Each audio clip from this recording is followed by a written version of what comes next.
Middle east में बढ़ते तनाव के बीच भारत ने इस बार बेहद स्पष्ट और सख्त संदेश दिया है।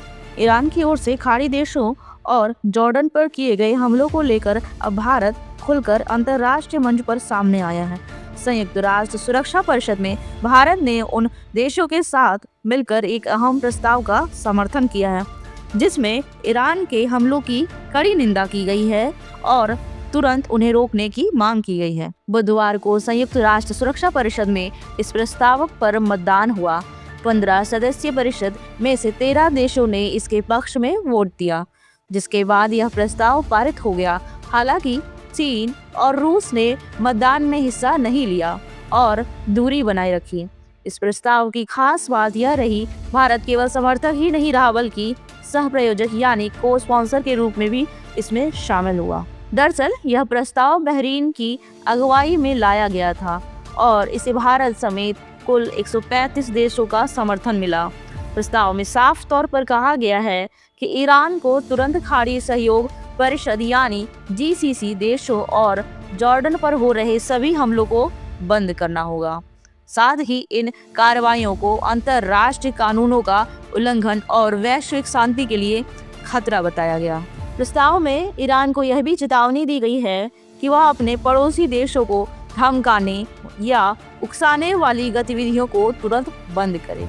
भारत का यह रुख उस बयान के बाद सामने आया जिसमें प्रधानमंत्री नरेंद्र मोदी ने खाड़ी देशों पर हुए हमलों की कड़ी आलोचना की थी और कहा था कि किसी भी देश की संप्रभुता और क्षेत्रीय अखंडता का उल्लंघन स्वीकार नहीं किया जा सकता।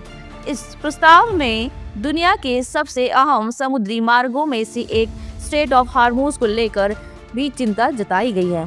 सुरक्षा परिषद ने कहा कि अगर ईरान इस समुद्री मार्ग को बंद करने या इसमें बाधा डालने की कोशिश करता है तो यह वैश्विक समुद्री व्यापार और सुरक्षा के लिए बड़ा खतरा बन सकता है।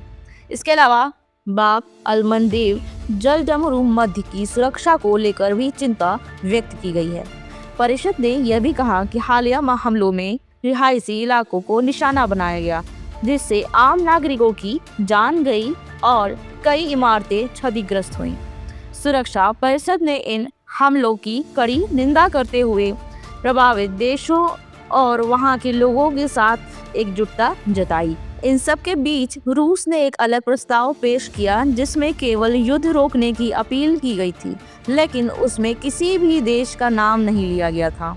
पर्याप्त समर्थन न मिलने की वजह से वह प्रस्ताव पारित नहीं हो सका।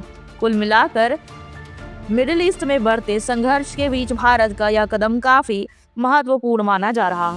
भले ही भारत और ईरान के बीच पारंपरिक रूप से अच्छे संबंध रहे हैं, लेकिन क्षेत्रीय स्थिरता और समुद्री सुरक्षा को लेकर भारत ने साफ कर दिया कि वह अंतर्राष्ट्रीय कानून और शांति के पक्ष में खड़ा है। खास तौर पर इसलिए भी क्योंकि मिडिल ईस्ट के देशों में बड़ी संख्या में भारतीय नागरिक रहते हैं और इस क्षेत्र की स्थिरता भारत के लिए बेहद अहम है।